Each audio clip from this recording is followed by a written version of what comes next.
भगवान बुद्ध के जीवन में घटी सभी घटनाओं से हमें कुछ न कुछ सीखने को मिलता है।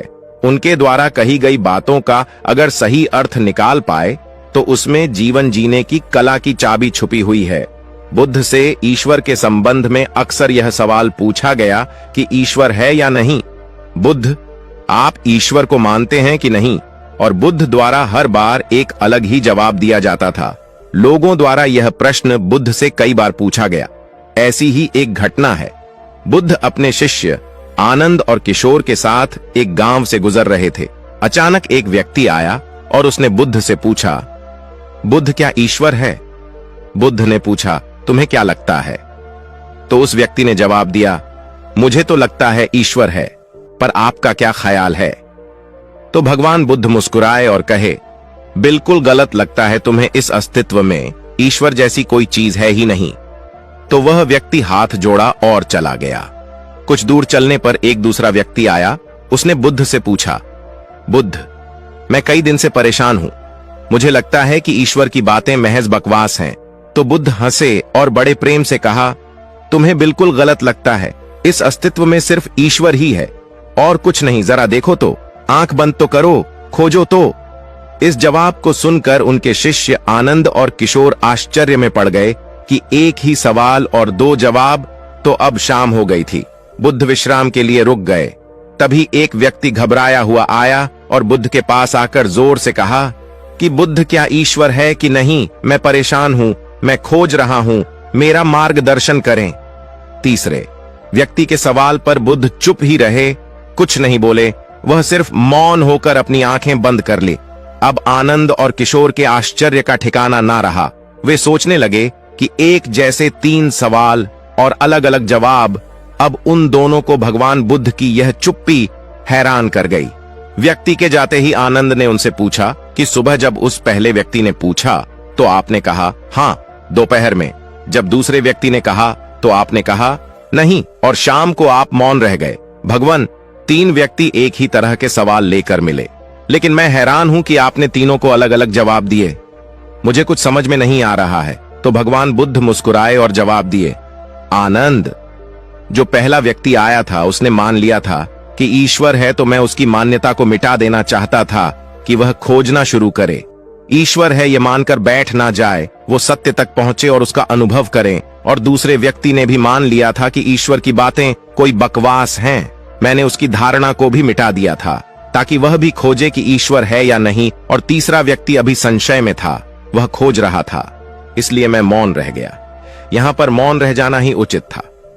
दोस्तों, भगवान बुद्ध के बारे में यह प्रचलित था कि वह किसी भी प्रश्न का जवाब सीधे नहीं देते थे। उनके जवाब रहस्यों से भरे हुए होते थे। तो थोड़ी देर सुनने के बाद उनके शिष्य किशोर ने कहा कि मुझे ईश्वर के बारे में आपसे सुनना है।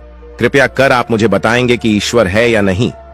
आप ईश्वर को मानते हैं कि नहीं? और इसके साथ ही मैं आपसे अनुरोध करता हूं कि आप मेरे इस प्रश्न का सीधे सीधे जवाब दें। तो भगवान बुद्ध मुस्कुराए और कहा, ठीक है, तो मैं जवाब दूंगा, परंतु उससे पहले मैं तुमसे कुछ पूछना चाहता हूं। पहले इन प्रश्नों का जवाब तुम मुझे दे दो। किशोर ने कहा, बिल्कुल बुद्ध, आप पूछिए। तब भगवान बुद्ध ने पूछा कि क्या तुम सूर्य को मानते हो?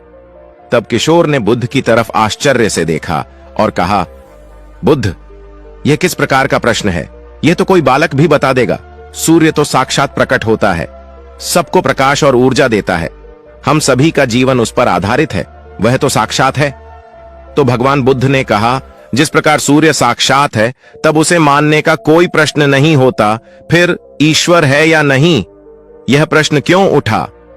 इसका तो यही अर्थ हुआ कि तुम्हारे मन में ईश्वर को लेकर संदेह है, क्योंकि ईश्वर सूर्य की तरह प्रत्यक्ष नहीं है और तुम भी ईश्वर को बुद्धि से ढूंढने निकले हो। बुद्धि केवल उन्हीं बातों को मान पाती है जो उसे प्रत्यक्ष रूप से दिखाई पड़ता है, और ईश्वर कभी भी प्रत्यक्ष रूप से तुमको दिखाई नहीं पड़ेगा। और अगर आपको दिख भी गया तो वह ईश्वर नहीं होगा। ईश्वर को मानते हैं कि नहीं मानते, असल में यह प्रश्न ही गलत है। और गलत प्रश्न का सही उत्तर भला कैसे दिया जा सकता है? और यदि किसी प्रकार दिया भी जा सकता है तो उत्तर भी इस प्रश्न की तरह गलत ही होगा। किशोर दुविधा में पड़ गया। उसने कहा, बुद्ध, मैं कुछ समझ नहीं पा रहा हूं। तब भगवान बुद्ध ने कहा, ईश्वर को माना नहीं जा सकता है, बल्कि ईश्वर को जाना जा सकता है। अगर तुम्हारा प्रश्न यह होता कि मैं ईश्वर को जानना चाहता हूं, तब मैं तुम्हारी मदद कर सकता था। इस संसार में कुछ भी मानने वाले लोग जानने से चूक जाते हैं, उनका विकास रुक जाता है। जिनका स्वयं का कोई बोध नहीं होता, वो सत्य क्या है कभी नहीं जान पाते। जान केवल वही पाता है जो निरंतर खोज रहा है। जानने की यात्रा थोड़ी मुश्किल है, लेकिन मानना बहुत आसान है। मानने में ना कोई खर्च है और ना ही कोई परिश्रम। कोई कह दिया, किसी ने आपको समझा दिया और आपने मान लिया। लेकिन मानकर रुक जाने वाले लोग इस संसार के सबसे अभाग्य प्राणी हैं। बोध के बिना ज्ञान व्यर्थ है। तो अगले दिन सुबह वही जिज्ञासु, जिसके प्रश्न पर बुद्ध शाम को मौन हो गए थे, फिर से आए और उसने बुद्ध से प्रश्न किया, हे बुद्ध, आप शाम को मौन हो गए थे। मेरे जीवन का एक ही लक्ष्य रहा है कि मैं ईश्वर को खोज लूं। वह कहां है, कैसा है, उनसे ब्रह्म ज्ञान की प्राप्ति करूं।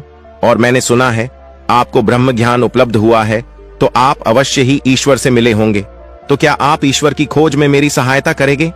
तो बुद्ध ने कहा, जिसे तुम खोज रहे हो उसे तुमने कहां कहां खोजा? तो वह जिज्ञासु बोला, बुद्ध, मैंने सभी तीर्थ, सभी मंदिर और पूरी दुनिया का भ्रमण किया।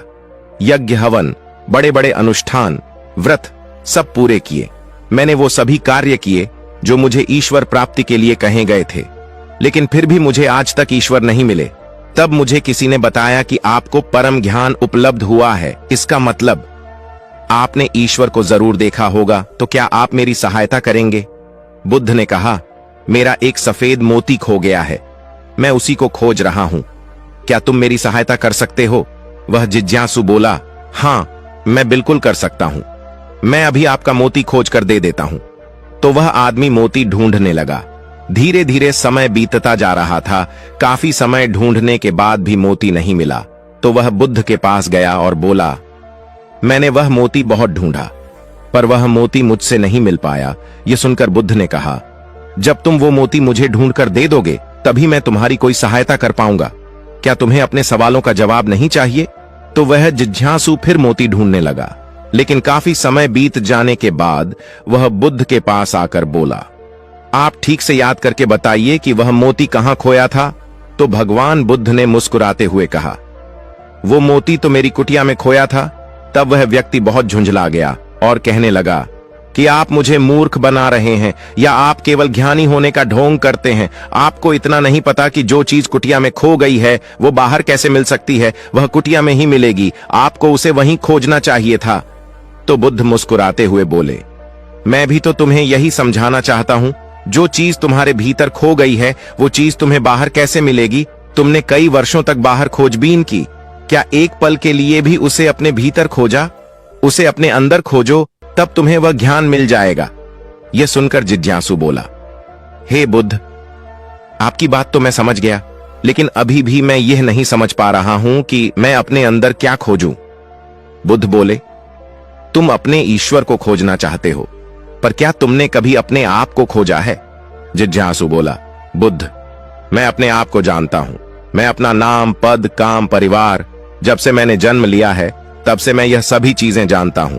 मैं कुछ भी नहीं भूला हूं, तो फिर मुझे और अपने बारे में क्या जानने की जरूरत है? मैं क्या और जानूं? तब बुद्ध ने कहा, अभी बताओ, इस समय तुम्हारे सबसे नजदीक कौन है? जिज्ञासु बोला, इस समय तो आप ही मेरे नजदीक हैं। बुद्ध ने कहा, मुझसे भी ज्यादा नजदीक कौन है? उसने कहा, आपसे ज्यादा नजदीक तो हवा है। बुद्ध ने कहा, हवा से ज्यादा नजदीक क्या है? जिज्ञासु सोचकर बोला, हवा से ज्यादा नजदीक तो मेरे वस्त्र हैं। तब बुद्ध ने कहा, और इन वस्त्रों से ज्यादा नजदीक क्या है? तो जिज्ञासु बोला, इनसे ज्यादा नजदीक तो कुछ भी नहीं है। तब तो मैं स्वयं ही हूं।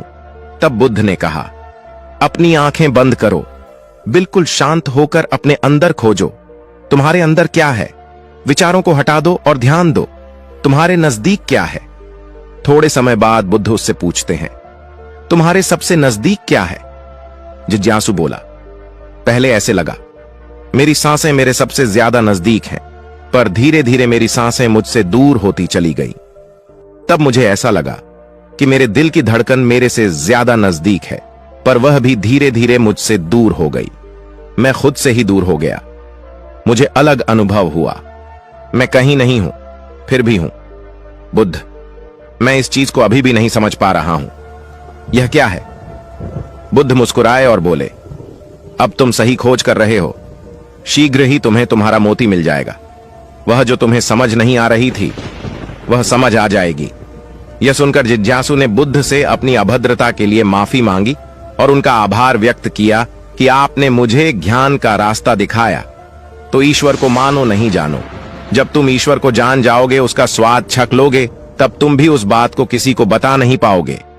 उस ईश्वर की सीधी व्याख्या नहीं कर पाओगे, लेकिन दूसरों को ईश्वर का स्वाद चखने में मदद कर सकते हो। बुद्ध तत्व संबंधी प्रश्न जैसे ईश्वर व आत्मा, इनसे संबंधित प्रश्नों से बचा करते थे, उनका उत्तर नहीं देते थे, और अगर कहीं व्यवस्था पड़ी, उसका उत्तर देना पड़ा, तो वह उदाहरण के माध्यम से समझाने का प्रयास करते थे। जिन्होंने भी ईश्वर का वर्णन किया, उनके अनुयायियों ने अलग अलग समुदाय बना लिया और अपने ईश्वर को सही और दूसरे के ईश्वर को गलत मानने लगे। बुद्ध इस बात को जानते थे, इसलिए कई बार उन्होंने ईश्वर को नकारा भी। उन्होंने ईश्वर को इनकार इसलिए किया ताकि आपकी प्यास और गहरी हो सके और आप स्वयं उसे जाने। उन्होंने सदैव कहा है, मेरे या किसी के कहे को मानो नहीं, स्वयं अनुभव करो। तो दोस्तों, आपको इस कहानी से क्या सीख मिलती है, नीचे कमेंट सेक्शन में जरूर लिखिएगा।